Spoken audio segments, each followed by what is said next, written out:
Yes? Any more questions? Coming from Peter Harian. Yeah. I just have two simple questions. First, when did you inform your wife that you are running for president? Number two, do you have a Facebook and Twitter account? Well, the first question is rather personal, but I may just say that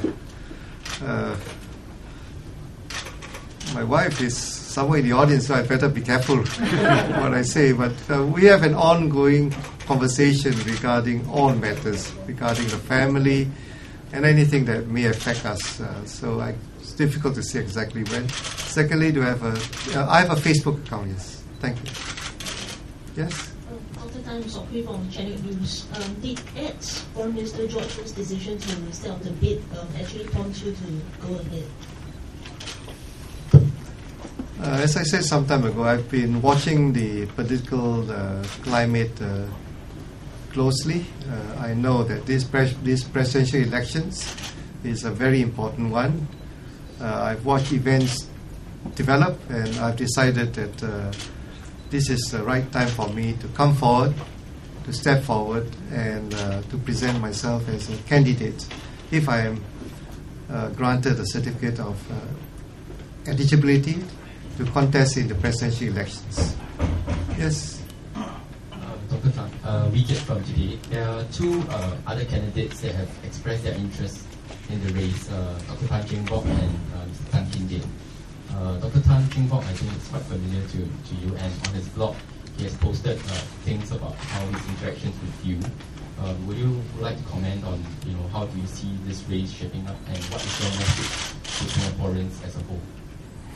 Well, let me just say about the other candidates in this presidential election that I think that it is good that people have a choice as to who their president will be, and how this choice is exercised is up to each Singaporean. Yeah? Yes? Yeah. Dr. Tan, this is Joshua from Sabah. You mentioned in your statement that the world has witnessed big changes over the past few years, and you need a steady hand to maneuver all this. But the Constitution has clearly spelled out what are the custodial role of the president may be. So how do you exactly plan to play a role in this? Well, the Constitution spells out clearly the roles and responsibilities of the president,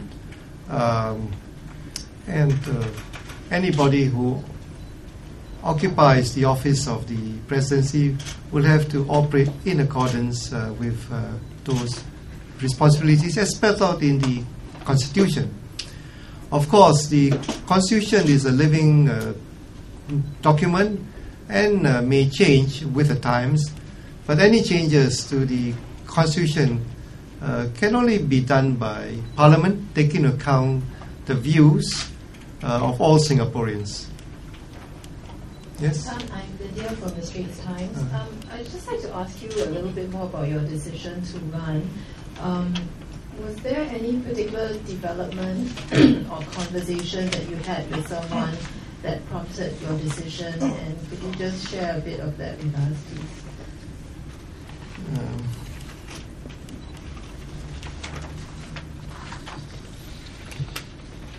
Let me say that I'm taking a risk by running for the presidency. I'm not running because I'm convinced that I will win, but because I know in the present circumstances it is my responsibility to step forward and to try. I will contest the elections vigorously, but the true winners of this election must be the people of Singapore. Any questions? Yes. Yong Si-Yen from the Online Citizen. Yeah. You mentioned that you are standing on your own, that the government did not ask you to stand, and that you do not have the backing of any political party. I've not sought the backing of any political political party. party. I'm sorry. Yeah. My question is, in your lifetime, has the government ever asked you or suggested to you to stand as president? The answer is no. Thank you. Yes. Elgin from the Straits Times. We know that the president has substantive blocking powers in 5 areas under the Constitution. Can you elaborate on what criteria you would use when when trying to decide whether or not to use these blocking powers? And could you elaborate especially on reserves, key appointments, and ISA detentions? Well, I think that this is where I believe that the president must have a deep appreciation, deep knowledge, and appreciation of the complexities behind each decision that the president may have to make, and when he exercises these 5 powers. It is not possible to comment generally on how the president should act with regard to the execution of these powers. It would have to depend on the circumstances of each case. With regard to the reserves, of course, in my position as Deputy Chairman and Executive Director of GIC, this may be of particular interest, and perhaps it's useful for me to clarify a little bit about the role between GIC and the government. I just want to make the point that GIC is a fund management company.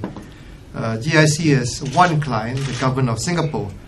And like all investment firms, GIC is bound by client confidentiality. There are limits on what GIC can disclose. It is government's prerogative, not GIC's prerogative, to reveal details of the GIC portfolio. This is in the same way as a bank will not disclose details of your bank account and transactions without your permission.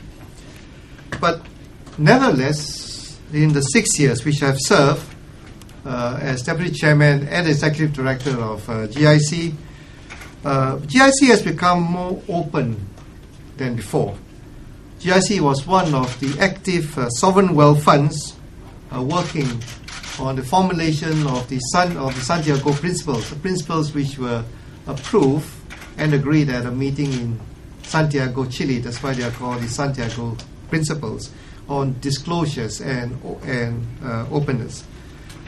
GIC adheres to the Santiago Principles. And beginning in September 2008, with the approval of the government, GIC began issuing annual reports on its management of the government's portfolio.